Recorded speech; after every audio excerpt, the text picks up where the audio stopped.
अगर तुम सच्चे हो तो हम पर आसमान का एक टुकड़ा गिरा दो। एक ऐसा शहर जिसकी रौनक देखकर अक्ल दंग रह जाती थी। और फिर वो दिन आया। यार ये कैसी गर्मी है, सांस जल रही है। ये सूरज, जिस दिन आग उगलते सूरज ने अपनी गर्मी से लोगों की खाल जिस्म से अलग कर दी और उसी दिन जमीन के नीचे से एक दर्दनाक चीख निकली। ये आवाज कहां से आ रही? ये जमीन है, जमीन चीख रही है। मेरा दिल।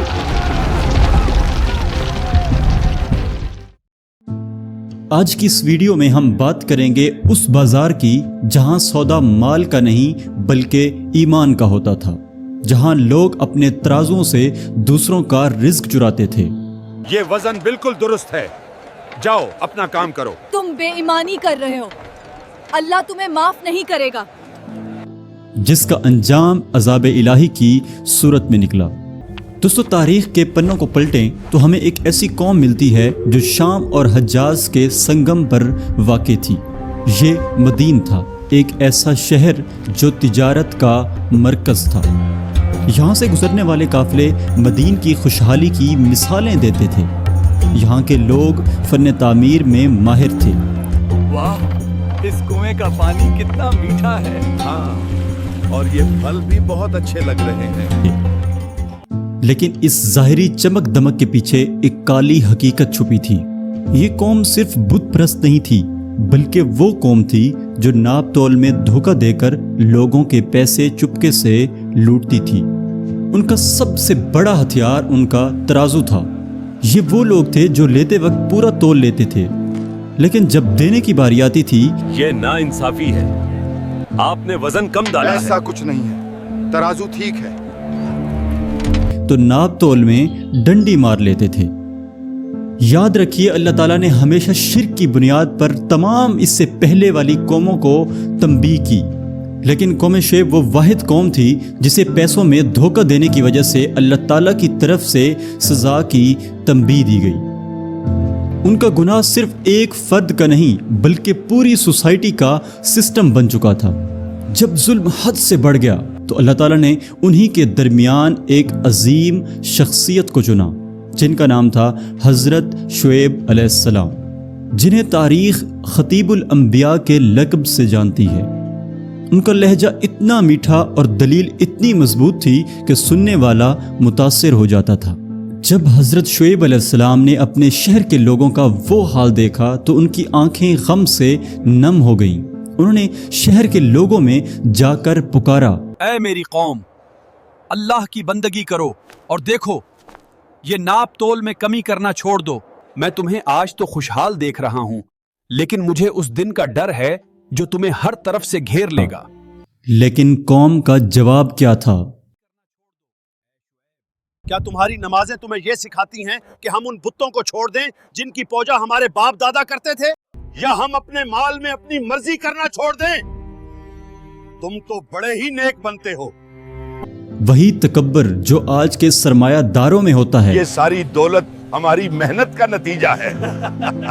जरा सोचिए, एक तरफ एक सच्चा नबी जो उनकी आखिरत बचाना चाह रहा था और दूसरी तरफ वो लोग जो अपनी जेबें भरने के लिए अंधे हो चुके थे।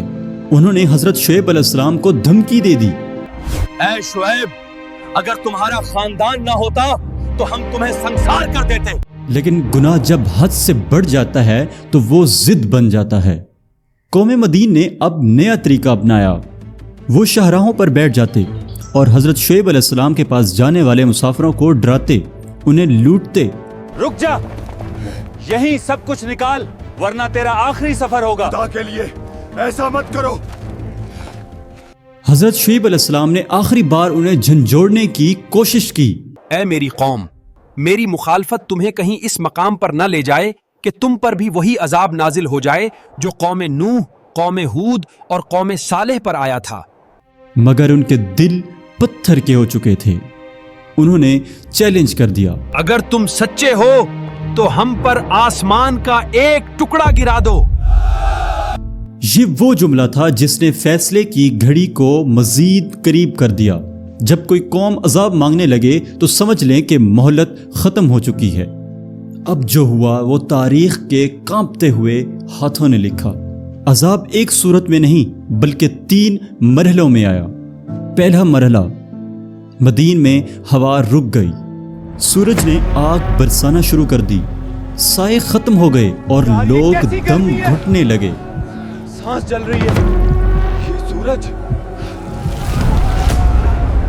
7ویں دن ایک کالا بادل نمودار ہوتا ہے، سب لوگ اس کو دیکھ کر بہت خوش ہو جاتے ہیں کہ آج تو ٹھنڈا پانی برسے گا، لیکن ان کو خبر نہیں تھی کہ یہ بھی ان کے لیے ایک عذاب کا سبب بن سکتا ہے۔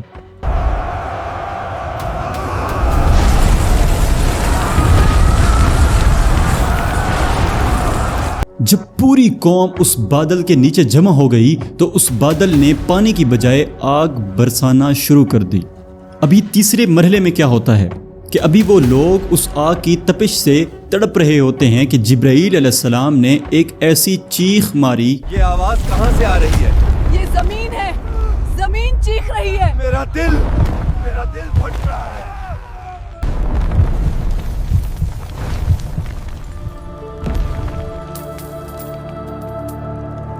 وہ چیخ اتنی شدید تھی کہ ان کے دل سینوں میں پھٹ گئے اور وہ لوگ اپنے محلوں میں اپنے ترازوں کے پاس، اپنے مال و دولت کے ڈھیر کے پاس الٹے منہ گر گئے۔ صبح ہوئی تو مدین کا شہر خاموش تھا۔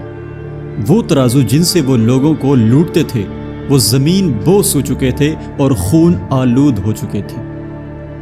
حضرت شعیب علیہ السلام نے اس اجڑی ہوئی بستی کو دیکھا اور غمگین آواز میں کہا، اے میری قوم، میں نے تمہیں رب کا پیغام پہنچا دیا تھا، اب میں تم کافروں پر کیسے افسوس کروں؟ دوستو، قوم مدین کی یہ کہانی محض ایک قصہ نہیں ہے، یہ آج کے دور کے ہر تاجر، ہر اس سیاستدان اور ہر اس انسان کے لیے ایک سبق ہے جو دوسروں کا مال لوٹ کر اپنی تجوریاں بھر رہا ہے۔ اللہ کا ترازو آج بھی وہی ہے۔ اگر ہم نے اپنے بازاروں میں جھوٹ، ملاوٹ اور دھوکہ دہی ختم نہ کی تو یاد رکھیے کہ اللہ تعالیٰ کی پکڑ بہت سخت ہے۔ امید کرتا ہوں کہ آپ کو راہ راست پر لانے کی ہماری چھوٹی سی کوشش پسند آئی ہوگی۔ ایسی اسلامک ڈاکومنٹریز دیکھنے کے لیے ہمارے چینل کو سبسکرائب کریں۔ ملتے ہیں اگلی ویڈیو میں، تب تک کے لیے اپنا بہت سارا خیال رکھیں۔ اللہ حافظ۔